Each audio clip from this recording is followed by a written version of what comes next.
আজকে আমার আলোচনার বিষয় স্ত্রী স্বামীর উপরে উঠে সহবাস করলে কি হয়।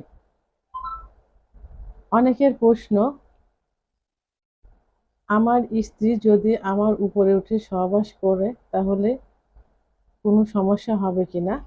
আবার অনেক মহিলা প্রশ্ন করে থাকেন যে আমি যদি আমার স্বামীর উপরে উঠে সহবাস করি তাহলে কোনো সমস্যা হবে কিনা। দেশের এবং প্রবাসের ভাই বোনদের প্রতি সালাম। আসসালামু আলাইকুম। আমি প্রভাষক ডাক্তার রিক্তা পারভিন, চেম্বার সেবা হোমিও কমপ্লেক্স অ্যান্ড সেবা ডিজিটাল ল্যাব, উপজেলা মডেল মসজিদের পূর্ব পাশে, শিমুলিয়া, মাগুরা।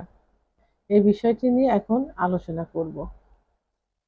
বাংলাদেশ সহ এশিয়া মহাদেশের নারী পুরুষের একটা বদ্ধমূল ধারণা যে স্ত্রী শুয়ে থাকবে, স্বামী উপর থেকে সহবাস করবে, এবং এটাই পূর্ব থেকে হয়ে আসছে। এখনো কিন্তু এই নিয়মটাই রয়ে গেছে, এটা একটা নিয়মের ভিতর পড়ে গেছে মনে হয়।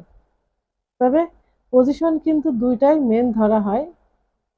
প্রথমটা হলো যে স্ত্রী শুয়ে থাকবে, স্বামী উপর থেকে সহবাস করবে, এবং আরেকটা নিয়ম, স্বামী শুয়ে থাকবে, স্ত্রী উপর থেকে সহবাস করবে।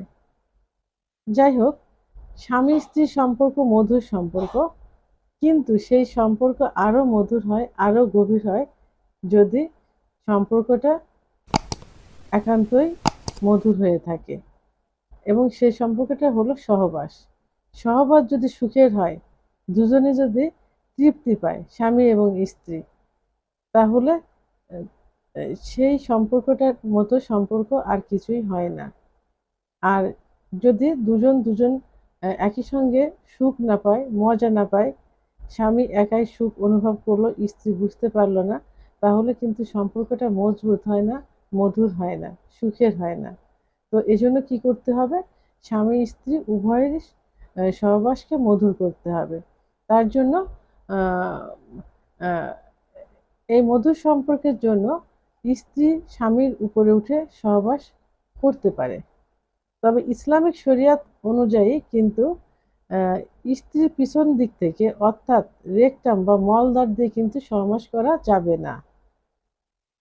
এই এই মলদ্বার বাদে স্ত্রীর যে কোনো পাশ দিয়ে সহবাস করে বীর্যপাত ঘটাতে পারে। আমি এখন স্ত্রী উপরে উঠে যদি সহবাস করে তাহলে কি কি হয় সেই বিষয় নিয়ে আলোচনা করব। স্ত্রী উপরে উঠে সহবাস করলে এর খারাপ দিকও আছে, ভালো দিকও আছে। খারাপ ভালো দুটা মিলেই কিন্তু এই সম্পর্কটা মধুর হতে পারে, যদি একটু নিয়ম মেনে চলা যায়, সময়টা মেনটেন করা যায়। তো আমি প্রথমেই ভালো দিক নিয়ে আলোচনা করব। ১ নম্বর, যে অনেক পুরুষ আছেন যাদের দ্রুত বীর্যপাত হয়ে যায়। অর্থাৎ দেখা যায় যে স্ত্রীর স্পর্শে গেলে, ফোর পেলে, অর্থাৎ আদর ভালোবাসা দেওয়ার পর যখন স্ত্রী পরিপূর্ণ পরিপূর্ণ অর্গাজম হয়ে যায়, তখন যদি যৌন মিলনে যায়, এবং যৌন মিলনে যাবার পর যদি স্ত্রীর পূর্বেই স্বামীর বীর্যপাত হয়ে যায়, তাহলে কিন্তু স্ত্রী সুখ পায় না। এটা একদিন দুদিন হতে পারে, কিন্তু দিনের পর দিন যদি হয়ে যায় তাহলে সেই স্ত্রী কিন্তু কখনোই সুখ অনুভব করবে না, বরং সম্পর্কটা আরো নষ্ট হয়ে যাবে। তো এই জন্য এই ক্ষেত্রে কি করতে হবে, স্ত্রীকে উপরে দিয়ে সহবাস করাতে হবে। কারণ স্ত্রী উপরে উঠে যখন সহবাস করবে তখন কিন্তু তার দৈহিক পরিশ্রম হবে, আর দৈহিক পরিশ্রম হওয়ার কারণে দ্রুত বীর্যপাত হয়ে যাবে। আর তখন স্বামী নিচেই শুয়ে থাকবে, স্বামীর কিন্তু দৈহিক পরিশ্রম হবে না, স্বামীর অতটা কষ্ট হবে না। স্ত্রীর যখন বীর্যপাত হয়ে যাবে তখন স্বামীর কিন্তু ইচ্ছা করলে খুব দ্রুতই আহ, স্ত্রীকে উপরে রেখেই বীর্যপাত ঘটাতে পারে। আর এই যে স্বামী নিচে থাকবে, স্ত্রী উপরে উঠে সহবাস করবে, এতে কিন্তু স্ত্রী তার ইচ্ছা মতো স্বামীর পুরুষাঙ্গকে ব্যবহার করতে পারে। কারণ এই স্ত্রীর যেখানে যে স্পট জায়গা থাকে, অর্থাৎ চরম পুলকের জায়গা থাকে, ঠিক সেই জায়গাটাতেই কিন্তু তার পুরুষাঙ্গ সঠিকভাবে সঞ্চালন করতে পারে। তো এই জন্য যেসব পুরুষেরা দ্রুত বীর্যপাত হয়ে যায় স্ত্রীকে নিচে শুয়ে রেখে সহবাস করলে, সেই সব ক্ষেত্রে স্ত্রীকে উপরে দিয়ে সহবাস করলে খুব দ্রুত স্ত্রীর বীর্যপাত হয়ে যাবে, তাহলে স্বামী স্ত্রী দুজনে কিন্তু সুখ অনুভব করবে। 2 নাম্বার, যেসব পুরুষের লিঙ্গ ছোট থাকে, অর্থাৎ দেখা যায় যে 3 ইঞ্চি, 3.5 ইঞ্চি, 4 ইঞ্চি মতো থাকে, অর্থাৎ অনেকে দেখা যায় যে 3 ইঞ্চির কম থাকে, তাদেরকে অবশ্য আহ, ছোট পেনিস বলে, অর্থাৎ মাইক্রো পেনিস বলে। তো এই পেনিস দিয়ে কিন্তু তারা স্ত্রীকে সঠিক মতো সুখ দিতে পারে না। তো তখন কি করবে? কারণ স্ত্রী নিচে থাকলে সে উপর থেকে যৌন কার্য পরিচালনা করলে তার ছোট পেনিসটা কিন্তু কখনোই সঠিকভাবে স্ত্রীর যে চরম পুলকের জায়গা, যে স্পট জায়গা, সে জায়গাটা হয়তো স্পর্শ করতে পারবে, কিন্তু তার যে জরায়ুর মুখ, এই মুখে কিন্তু কখনোই স্পর্শ করাতে পারবে না। আর জরায়ুর মুখে স্পর্শ করলে কিন্তু স্বামী এবং স্ত্রী উভয়েরই কিন্তু সেক্স উত্তেজনা বেড়ে যায়, স্ত্রীর কিন্তু অর্গাজম হয় এবং স্বামীর কিন্তু খুব তৃপ্তি অনুভব করে এবং দ্রুত বীর্যপাত হয়। তো যাদের ছোট পেনিস থাকে তাদের স্ত্রীদেরকে, এবং যাদের বড় পেনিস থাকে তাদের স্ত্রীদেরকে উপরে দিয়ে সহবাস করলে তারা তাদের ইচ্ছা মতো পেনিসটাকে ব্যবহার করতে পারে। কারণ স্বামী নিচে থাকলে পেনিসটা যখন দাঁড়ানো অবস্থায় থাকে তখন সে ইচ্ছা মতো এটা পরিচালনা করতে পারে, এবং মহিলাদের যে স্পট জায়গা অর্থাৎ চরম পুলকের জায়গা যোনির মুখ থেকে কিন্তু 2.5 ইঞ্চি ভিতরে থাকে, 2 থেকে 2.5 ইঞ্চি। তো যখন স্বামী নিচেই থাকবে তখন তার যে ছোট পেনিস 3, 3.5, তখন কিন্তু সে খুব সহজেই পেনিসটাকে ব্যবহার করতে পারে এবং জি স্পট জায়গা নিয়ে সঞ্চালন করতে পারবে।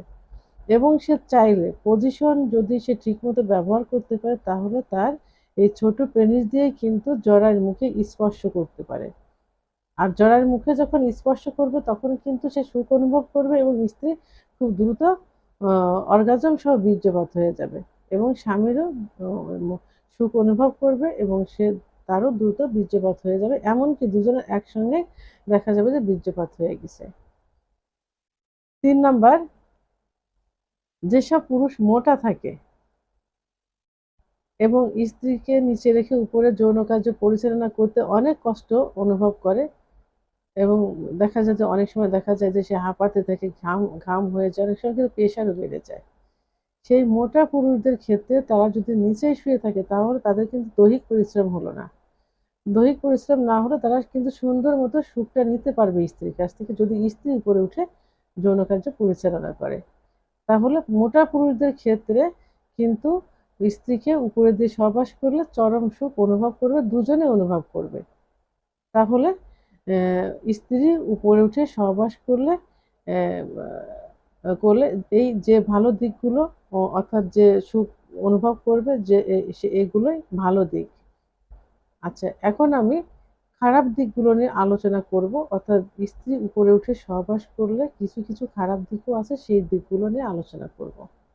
1 নাম্বার, যেসব দম্পতি বাচ্চা নিতে চাচ্ছে ঠিক সেই মুহূর্তে যদি স্ত্রী উপরে উঠে সহবাস করে তাহলে স্বামীর যখন বীর্যপাত হবে তখন ওই বীর্যটা কিন্তু জায়গা মতো পৌঁছাতে পারবে না, অর্থাৎ বীর্যটা স্ত্রীর যোনিপথের নিচের দিকে ধাবিত হবে, অর্থাৎ সে উপরের দিকে জায়গা মতো যাবে না, সে নিচের দিকে বেরিয়ে যাবে, স্ত্রী যখন নেমে পড়বে তখন সব কিন্তু নিচে পড়ে যাবে, তাহলে কিন্তু সহজে গর্ভ কনসেপ্ট করবে না।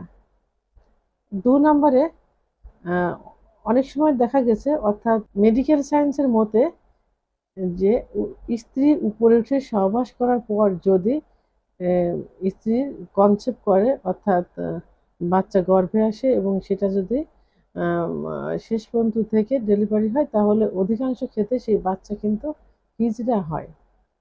এটা চিকিৎসা বিজ্ঞানের রিসার্চের পর দেখা গেছে এটা, এবং অধিকাংশ বাচ্চাই কিন্তু বিকলাঙ্গ হয়, স্বাভাবিক অবস্থায় কিন্তু বাচ্চারা থাকে না, সুস্থ থাকে না। তাহলে কি হলো, এর খারাপ দিকগুলো, প্রধান যে খারাপ দিক সেটাই হলো যে সে প্রথমত কনসেপ্ট করবে না, আর দ্বিতীয় যদি কনসেপ্ট করে যায় সেই বাচ্চা যদি থাকে এবং শেষ মুহূর্তে যদি ডেলিভারি হয় তাহলে ডেলিভারির পর দেখা যাবে যে বাচ্চাটা হিজড়া হয়েছে এবং বিকলাঙ্গ হয়েছে। আবার 3 নম্বরে দেখা গেছে যে বাচ্চা গর্ভে থাকাকালীন অবস্থায় যদি স্ত্রীকে উপরে রেখে সহবাস করানো যায়, তাহলে কিন্তু সেই বাচ্চা অ্যাবর্শন হয়ে যাওয়ার সম্ভাবনা সবথেকে বেশি থাকে। কারণ বাচ্চা যখন পেটে আসে তখন কিন্তু ইউটেরাসের মুখ বন্ধ হয়ে যায়। কিন্তু উপর থেকে যখন যৌন কাজ পরিচালনা করবে তখন তার পেনিসের যে ধাক্কা লাগবে, যে আঘাত লাগবে, এতে জরায়ুর মুখ খুলে যেতে পারে। আর মুখ যখন খুলে যাবে তখন ব্লিডিং হবে, অর্থাৎ বাচ্চা গর্ভপাত হয়ে যাবে। তো বন্ধুরা, এত সময় স্ত্রীকে উপরে রেখে সহবাস করলে খারাপ এবং ভালো দুটা দিকই আমরা পেয়েছি।